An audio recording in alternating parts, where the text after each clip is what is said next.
இந்த நிலையில் விஜயகாந்தின் உடலானது அவர் உடல் வைக்கப்பட்டிருக்கூடிய இந்த கண்ணாடி பேழையானது வாகனத்தில் ஏற்றப்பட்டு அந்த வாகனம் மெதுவாக நகர தொடங்கியிருக்கிறது. இந்த வாகனத்தில் முக்கியஸ்தர்கள் புடைசூழ, தேமுதிக தொண்டர்கள், பொதுமக்கள், ரசிகர்கள் புடைசூழ வாகனம் மெதுவாக நகர தொடங்கியிருக்கிறது.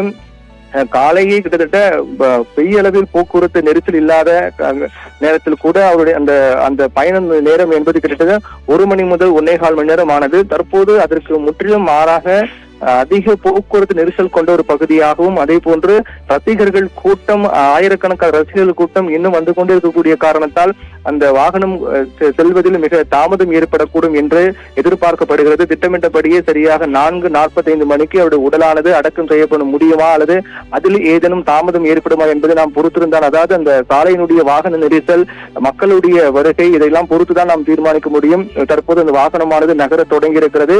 இதே வேகத்தில் நகர்ந்தால் திட்டமிட்டபடி அந்த 4 அல்லது 4:30 மணிக்குள்ளாக தேமுதிக தலைமை அலுவலகம் வந்து அடையுமா அல்லது அதில் ஏதேனும் தாமதம் ஏற்படுமா என்பதை நாம் பொறுத்திருந்தால் பார்க்க வேண்டும். அவருடைய உடலானது தேமுதிக தலைமை அலுவலகம் வந்த பிறகு அவருடைய குடும்ப வழக்கு முறைப்படி அந்த சடங்குகள், இறுதி சடங்குகள் நடைபெறும். அதற்கு பிறகு ஏற்கனவே தமிழக அரசு அறிவித்தபடி 72 குண்டுகள் முழங்க முழு அரசு மரியாதையோடு விஜயகாந்தின் உடலானது அடக்கம் செய்யப்பட இருக்கிறது. அதற்காக எந்த இடத்தில் அடக்கம் செய்யப்பட வேண்டுமோ இடத்தில் குழிகள்லாம் தோண்டப்பட்டு அதற்கான ஏற்பாடுகளும் செய்யப்பட்டிருக்கின்றன.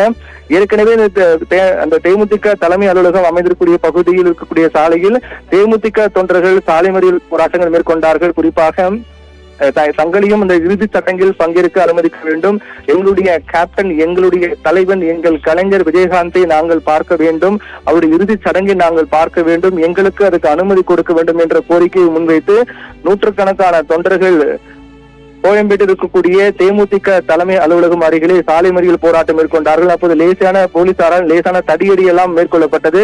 என்றால் அந்த தேமுதிக அலுவலகம் இருக்கக்கூடிய பகுதி என்பது மிக குறுகலான பகுதி என்றும் போதிய அளவில் இடவசதி இல்லாத பகுதி என்ற காரணத்தால் தான் விஜயகாந்தின் உடலானது அங்கிருந்து கொண்டு செல்லப்பட்டு தீவுத்திடலில் பொதுமக்கள் அஞ்சலிக்காக வைக்கப்பட்டது. அதாவது விஜயகாந்தின் உடலானது காலையிலிருந்து இருந்து அதாவது நேற்று முதல் விஜயகாந்தின் உடல் வைக்கப்பட்டிருந்த தேமுதிக தலைமை அலுவலகம் என்பது மிகப்பெரிய இடவசதி இல்லாத, மிகவும் குறுகிய இடவசதி கொண்ட, குறுகலான இடம் கொண்ட பகுதியாக தான் இருக்கின்றது.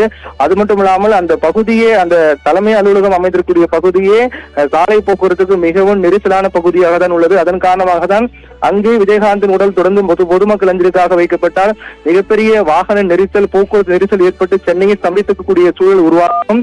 இது பொதுமக்களுக்கு மிகப்பெரிய அசௌகரியம் மற்றும் அதிருப்தி ஏற்படும் என்ற காரணத்தால் தான் விஜயகாந்தின் உடலானது பல்வேறு ஆலோசனைகளுக்கு பிறகு விஜயகாந்த் உடல் ஒரு பொதுவான இடத்தில் வைக்கப்பட வேண்டும் என்ற ஒரு முடிவுக்கு வந்தார்கள்.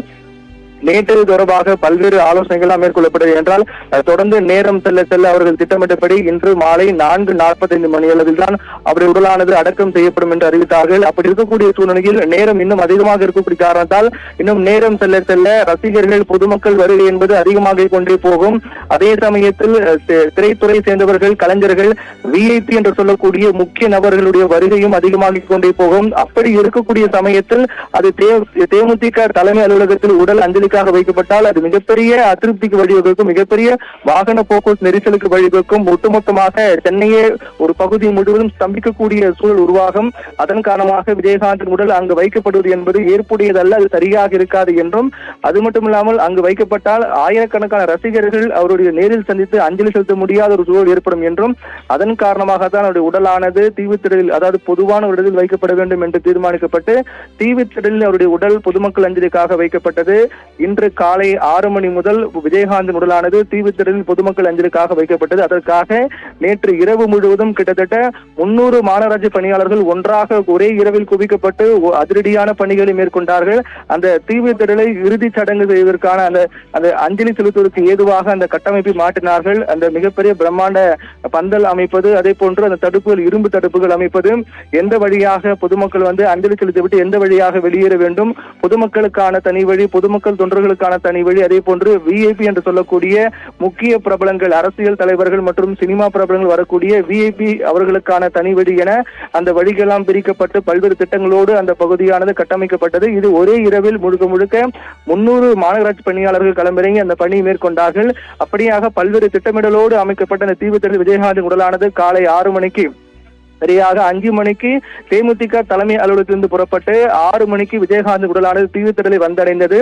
6 மணி முதல் விஜயகாந்தின் உடலுக்கு பொதுமக்கள் சாறை சாறையாக வந்து அஞ்சலி செலுத்திவிட்டு சென்றார்கள். பொதுமக்கள் நீண்ட நேரம் காத்திருந்து விஜயகாந்தின் உடலுக்கானது அஞ்சலி செலுத்திவிட்டு சென்றார்கள்.